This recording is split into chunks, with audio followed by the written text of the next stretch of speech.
Il y a près de 5 ans, Emmanuel Macron arrivait à la présidence de la République au terme d'une campagne sidérante. D'un côté, un matraquage médiatique permanent. « 2022 est l'année de tous les dangers. Ils ne nous épargneront pas. En cette année décisive, TV Liberté est votre arme, le fer de lance de vos idées.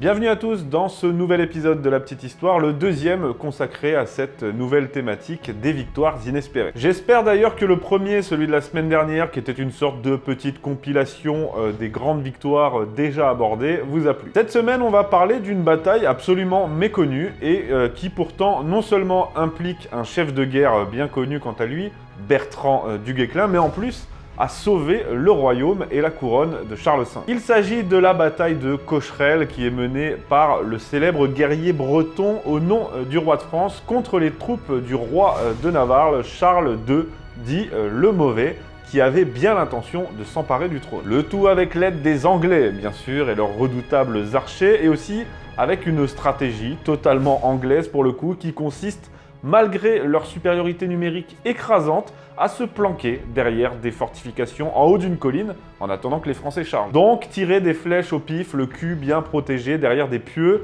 on est d'accord que c'est du 100% roast-beef là. Eh bien, il en faudra bien plus pour vaincre le grand du Guesclin qui, par la ruse et la tactique, viendra à bout des félons et en beauté, offrant à son roi une victoire décisive.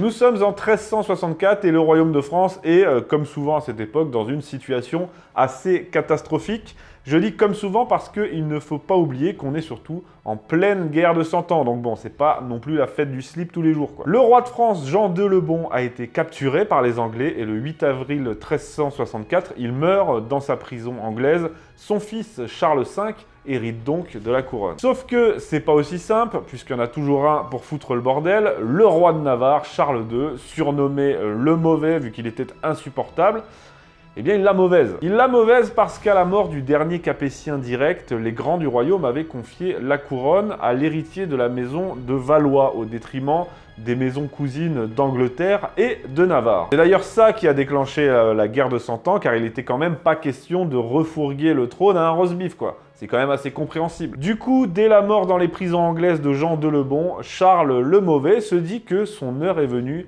et qu'il va pouvoir profiter de la situation. Donc, il complote et il lève une armée en recrutant parmi les grandes compagnies qui, depuis la mort du roi, s'étaient d'ailleurs transformées en véritable groupe de bandits. Parmi les Gascons aussi, son recrutement, et aussi bien sûr parmi les Anglais. Parce que sans eux, la fête n'aurait pas eu autant de saveur. Il lève donc cette armée en Normandie et il établit sur la Seine le blocus de Paris. Il projette même de se porter sur Reims afin d'empêcher le sacre de Charles V comme roi de France. Et c'est donc dans ce contexte que le roi doit agir, et vite. Pour ce faire, ne pouvant combattre lui-même en personne à cause d'une malformation de naissance au bras droit, il charge son fidèle chevalier, Bertrand du Guesclin, de le débarrasser de ses ennemis. Le fidèle breton, auquel j'avais déjà consacré un épisode, lève donc lui aussi une armée moins nombreuse et se porte au devant de l'ennemi. La rencontre a lieu à Cocherel, non loin d'Évreux, et les troupes de du Guesclin ne sont pas bien imposantes. 2000 hommes à pied tout au plus, dont pas mal de mercenaires. Face à lui se dresse l'armée du roi de Navarre, commandée par le captal de Buch, Jean de Grailly, qui est 3 fois plus nombreuse.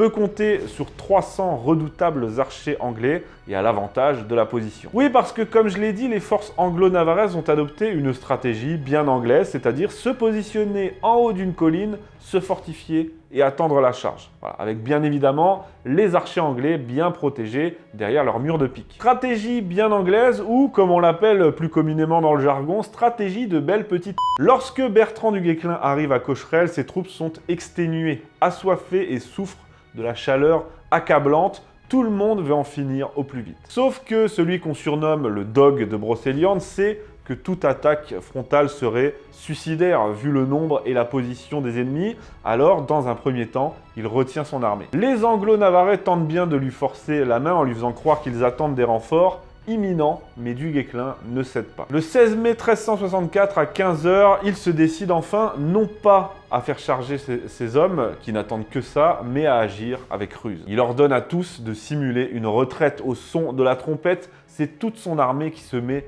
à rebrousser chemin, suivi par tout le ravitaillement, histoire que ça fasse crédible, quoi. Voyant cela, le captal de Buch ne mord pas à l'hameçon, connaissant l'intelligence du chevalier français, mais l'anglais John Jouel, qui commande l'aile droite et les archers, tombe immédiatement dans le panneau. Comme un gros bourrin d'anglais qu'il est, il fait charger ses hommes qui quittent donc leur fortification et dévalent la pente en hurlant comme des demeurés. C'est précisément ce que du Guesclin attendait. Aussitôt, il fait opérer un gigantesque volte-face à son armée et les Anglais, emportés par leur élan, se retrouvent vite submergés. Et de plus, vu qu'ils sont au contact maintenant, ils peuvent plus utiliser leurs archers qui sont contraints de combattre au corps à corps.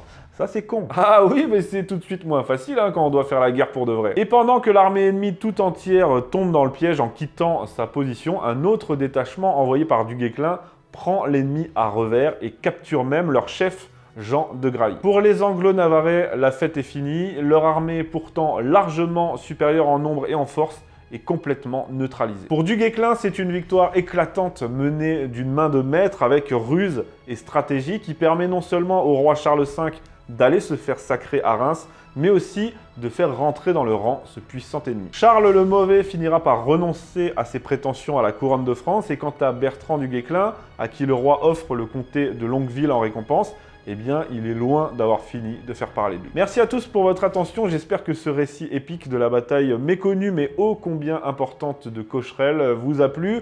On se retrouve la semaine prochaine pour parler d'une autre grande victoire inespérée que je vous laisserai découvrir.